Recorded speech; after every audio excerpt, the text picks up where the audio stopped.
Class BSc third zoology first paper protozoans. Protozoans एक ऐसे जीव हैं, ऑर्गेनिज्म हैं जो मनुष्य के शरीर में इन्फेक्शन करते हैं और ये प्रिमिटिव ऑर्गेनिज्म हैं। प्रिमिटिव प्रोटोस मीन्स होता है प्रोटोस, प्रिमिटिव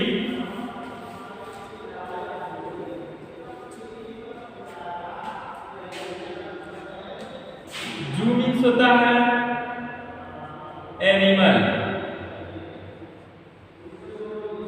यानी कहने का मतलब होता है कि जिससे प्रथम जीव की उत्पत्ति हुई उसे हम कहते हैं प्रोटोजुअन्स। ये प्रोटोजुआ विभिन्न प्रकार के होते हैं, जैसे कहा जाता है कि प्रोटोजुअन्स में पहला होता है अमीबा,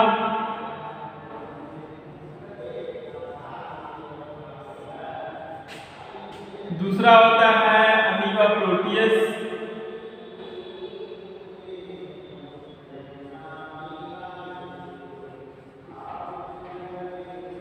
तीसरा होता है आपका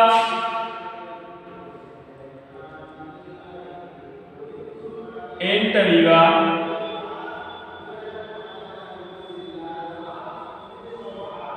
हिस्टोलिटिका, और चौथा है इसमें एंटमीबा,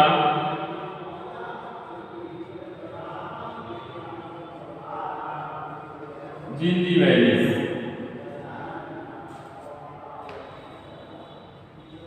एंटमीबा जिंजीवैलिस। इसके बाद आते हैं एंटमीबा की ये चार स्पीसीज हैं, amoeba, amoeba proteus, entamoeba histolytica, entamoeba gingivalis. Amoeba ये गंदे जल में पाया जाता है, नदी, तालाब, पोखरे, जोहड़ों आदि में पाया जाता है। एंटमीबा हिस्टोलिटिका ये बड़ी आंत के फूलन वाले भाग में पाया जाता है। यह मनुष्य के शरीर में किस प्रकार से इन्फेक्शन करता है? दूषित भोजन और दूषित जल के माध्यम से मनुष्य के शरीर में ट्रांसमिट हो जाता है। एंटमीबा हिस्टोलिटिका ये ऐसा पैरासाइट्स है जिसको हम कहते हैं इंडोपैरासाइट। यह पैरासाइट मनुष्य के शरीर में प्रवेश करके उनकी आंत के कोलन वाले भाग में प्रवेश कर जाता है और ये धीरे धीरे बॉडी में इन्फेक्शन करने लगता है। बॉडी में इन्फेक्शन करने के बाद ये क्या करता है, एक कंडीशन ऐसी ला देता है मनुष्य के शरीर में कि ये अमीबियासिस का इन्फेक्शन कर देता है। अमीबियासिस ये मनुष्य के छोटी आंत और बड़ी आंत दोनों में इन्फेक्शन कर देते हैं। ये मनुष्य के इंटेस्टाइनल वाले भाग में यानी बड़ी आंत के कोलन वाले भाग में इन्फेक्शन करते हैं। एंटमीबा हिस्टोलिटिका मनुष्य के आंत में जब ये प्रवेश करता है उस समय इनकी संख्या बहुत कम होती है। धीरे धीरे ये अपनी लाइफ साइकिल स्टार्ट कर देते हैं और जो मनुष्य फूड पार्टिकल लेता है उस फूड पार्टिकल को ये अपने शरीर में लेने का कार्य करते हैं। लेकर के ये उस मनुष्य के शरीर में इन्फेक्शन करने का कार्य करते हैं। इनकी संख्या अधिक से अधिक बढ़ती जाती है और ये पूरे आंत गुहा में छा जाते हैं। जब ये आंत गुहा में छा जाते हैं तो एक दशा ऐसी आ जाती है कि इंटेस्टाइनल वाल में ये पूर्ण रूप से चारों तरफ से कवर हो जाते हैं और इंटेस्टाइनल वाल जो है ये इनकी भर जाती है और मनुष्य को भूख लगना बंद हो जाता है और उनके शरीर में थकान महसूस होने लगती है और वह कार्य करने की क्षमता उनकी कम हो जाती है, जिसकी वजह से वो काफी परेशान हो जाते हैं। उनके शरीर में चिड़चिड़ापन, मानसिक हरासमेंट होने लगता है। और इसके बाद जब ये क्या होता है मनुष्य के शरीर में कहते हैं कि हमारे शरीर में चुभन जैसे, पेट में ऐंठन जैसे दर्द हो रहा है, तो किसके माध्यम से होता है, कौन ये करता है? एंटमीबा हिस्टोलिटिका करता है, जो मनुष्य के शरीर में उसकी आंतरिक की जो रुधिरवाहिनियां होती है उन पर ये वार करता है, यानी आंत में वार करते हैं। मनुष्य के शरीर में ये आंत में वार करते हैं तो इनकी रुधिरवाहिनियां जो होती है ये रैप्चर हो जाती है और जब रैप्चर हो जाती है तो यहाँ से ब्लड का रिसाव होता है। ब्लड मल परित्याग के रूप में शरीर से बाहर आ जाता है। और जब मल परित्याग के रूप में शरीर से बाहर आ जाता है तो इसी को कहते हैं कि अमीबियासिस यानी खूनी पेचिश इसको कहा जाता है। और इसके बाद ये खूनी पेचिश होती है कैसे? खूनी पेचिश एंटमीबा हिस्टोलिटिका के माध्यम से इन्फेक्शन करते हैं। इन्फेक्शन करने के बाद ये पूर्ण रूप से ग्रसित कर देते हैं मनुष्य के शरीर को और ये आंत्र की दीवार में वार करते हैं। जब आंत्र की दीवार पे वार करते हैं तो उनके शरीर में चुभन जैसी दर्द हो रही है। कहते हैं लोग कि हमारे शरीर में लग रहा है कि कोई सुई चुभ रहा है।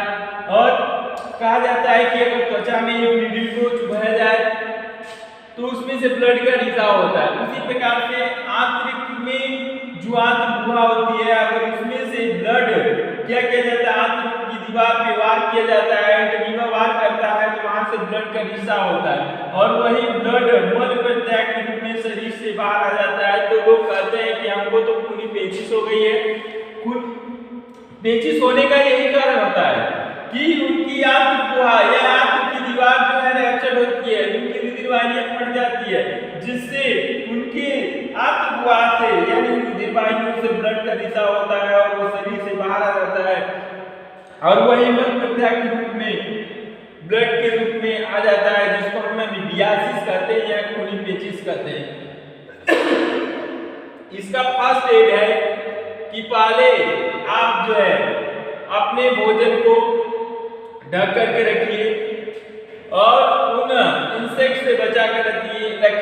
मक्खी है, तिलचट्टा है, मॉस्किटो है कि वो आपके खुले भोजन यानी जो भोजन है उस पर बैठ ना पाए और उन्हीं के माध्यम से प्रोटोजुअन्स उस पर जो है आते हैं और इन्फेक्शन करने का कार्य करते हैं जो आप उस भोजन को लेकर के अपने शरीर में प्रवेश कराते हैं या उस भोजन को लेकर के खाते हैं तो उनसे क्या होता है, डाइजेस्टिव सिस्टम बैठ जाता है और डाइजेस्टिव सिस्टम बैठ जाता है जिसकी वजह से आप पेचिश के शिकार हो जाते हैं और पेचिश के शिकार हो जाते हैं। इसके बाद क्या होता है कि यह इन्फेक्शन बहुत काफी होता है और धीरे धीरे ये ऐसी कंडीशन आ जाती है कि ब्लड का रिसाव जब शरीर से होने लगता है तो ब्लड काफी निकल जाता है जिससे उनकी कार्य करने की क्षमता न के बराबर होती है।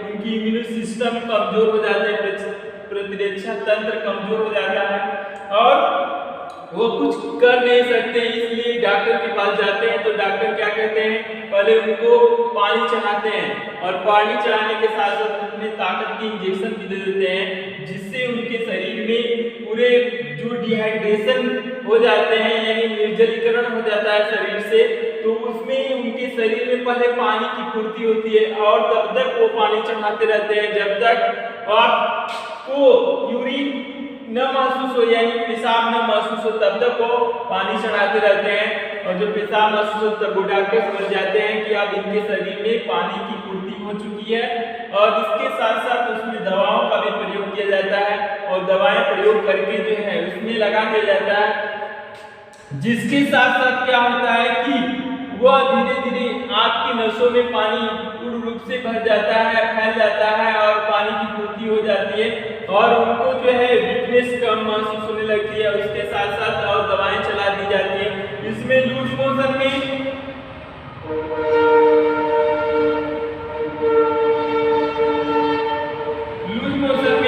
सबसे पहले एक दवा चलाई जाती है यूरोपिन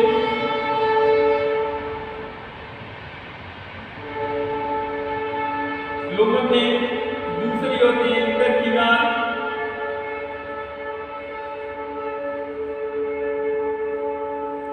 तीसरी होती है आपकी एसिलाक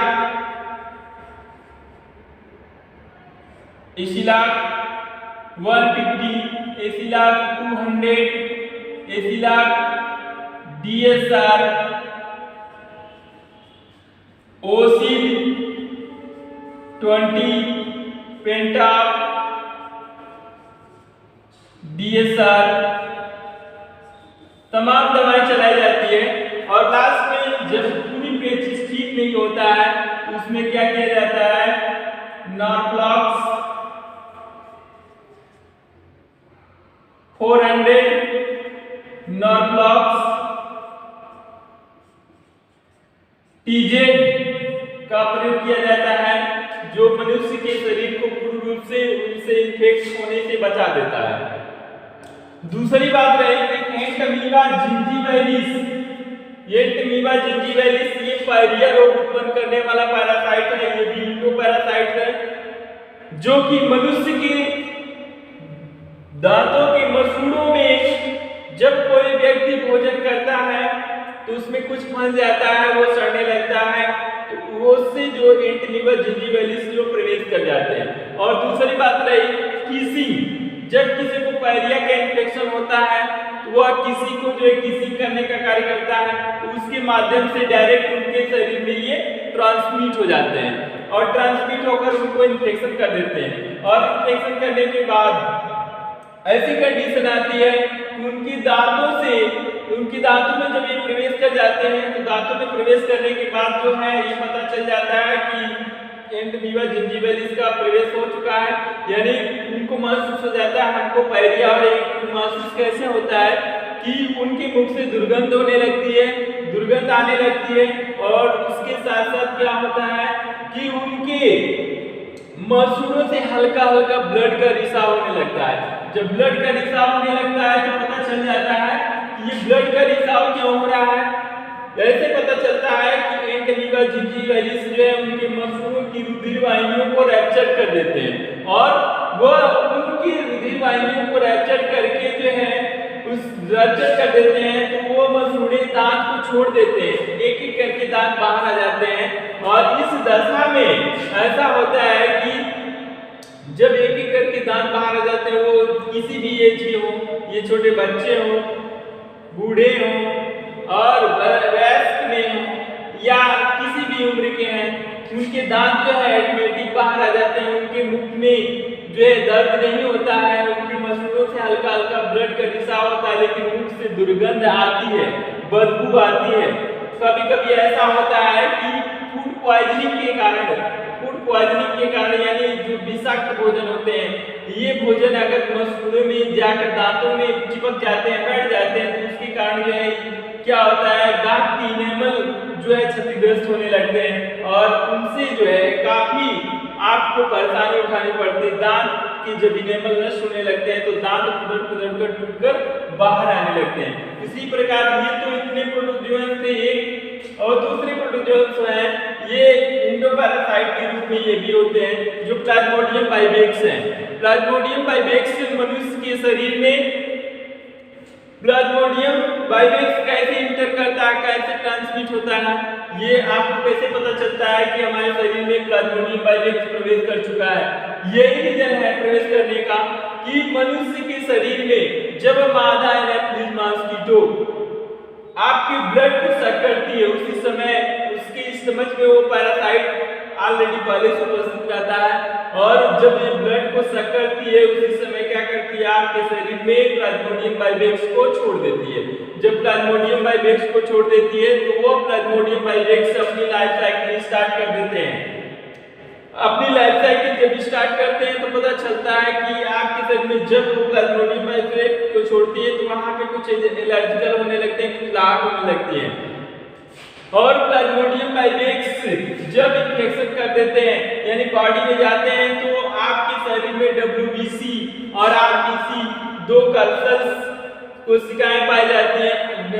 WBC का मतलब होता है व्हाइट ब्लड कल्चर्स, RBC का मतलब होता है रेड ब्लड कल्चर्स। यानी कहने का मतलब RBC का जीवन काल 120 दिन का होता है और WBC का जीवन काल जो है 4 से 6 दिन तक होता है। तो इसमें क्या होता है कि जब 4 से 6 दिन तक होता है तो ये WBC क्या करती है आपकी घातक रोगाणु जो आपकी बॉडी में प्रवेश करते हैं उन घातक रोगाणुओं को जो है मारने का कार्य करती है, बॉर्डर सिक्योरिटी फोर्स का कार्य करती है। इसमें इंडिया पाकिस्तान ले लीजिए या चाइना इंडिया ले लीजिए, यानी वो बॉर्डर WBC जो है एक भारत की सैनिक है, WBC भारत के सैनिक है, और इधर चाइना, ये चाइना वाले क्या कर रहे हैं जब इधर प्रवेश कर रहे हैं तो ये इंडिया की जो WBC है ये क्या करते हैं, कहते हैं कि आपको हम एंट्री नहीं करने देंगे, जब आप हमको मार कर जाएंगे तब एंट्री करने देंगे, अपने बॉर्डर के अंदर ये नहीं जाने देते हैं। इसलिए ये क्या करती हैं कि उनका भक्षण कर जाती हैं। जब उनका भक्षण कर जाती हैं तो उनमें कोई इन्फेक्शन नहीं होता है, उनके शरीर में कोई इन्फेक्शन नहीं होता है। और जब ये WBC को खा जाते हैं प्लाज्मोडियम बाइवेक्स, तब आपके शरीर में घातक इन्फेक्शन हो जाता है, जिसकी वजह से आप मलेरिया के शिकार हो जाते हैं। और मलेरिया का इन्फेक्शन किसी समय भी हो सकता है, सुबह दोपहर शाम को भी हो सकता है। ये इन्फेक्शन आपके शरीर में बहुत घातक इन्फेक्शन होता है, क्योंकि ये इन्फेक्शन ऐसा होता है कि कई चरणों में इनका इन्फेक्शन होता रहता है। प्रथम चरण, द्वितीय चरण, तृतीय चरण, चतुर्थ चरण, यानी इनका कई चरण होता है, जिसकी वजह से क्या होता है कि ये इन्फेक्ट ऐसे करते हैं। जब फर्स्ट स्टेज में आता है, इन्फेक्शन होता है, तो उनकी लाइफ साइकिल जब सक्रिय होती है तो उसमें क्या होता है कि बहुत कपकपी के साथ और जकड़न लिए बुखार आ जाता है, जिससे लोग कहते हैं कि हमको और बिस्तर उठाइए, बहुत अधिक ठंड लग रही है, जिसकी वजह से वो उसके शिकार हो जाते हैं। और उस पेशेंट के बॉडी से ब्लड कब लेना चाहिए ये समझिए आप लोग, कि जब मनुष्य के शरीर में जड़ाई के साथ बुखार आता है, उसी समय उसके शरीर से उस ब्लड, उसके शरीर में जो है प्लाज्मोडियम बाइवेक्स उसके रक्त के प्लाज्मा में उपस्थित होता है। और उसी समय निबिल से जब हम ब्लड को लेंगे तो प्लाज्मोडियम बाइवेक्स सीरीज में आ जाता है। उस प्लाज्मोडियम बाइवेक्स को हम क्या करते हैं कि डायग्नोसिस करते हैं, यानी पैथोलॉजी में ले जाकर टेस्ट कराते हैं, तो पता चल जाता है कि आपको किसका इन्फेक्शन है। प्लाज्मोडियम बाइवेक्स का इन्फेक्शन है, आपके शरीर में मलेरिया का मलेरिया रोग उत्पन्न हो गया है, यानी आपके शरीर में मलेरिया का इन्फेक्शन है, क्योंकि प्लाज्मोडियम बाइवेक्स पूर्ण रूप से आपके शरीर को ग्रसित किया है। और कभी कभी ऐसा होता है कि प्लाज्मोडियम बाइवेक्स के साथ साथ टाइफाइड के भी पैरासाइट उसमें दिखाई देते हैं, तो कहा जाता है कि एक ही साथ दो इन्फेक्शन होता है।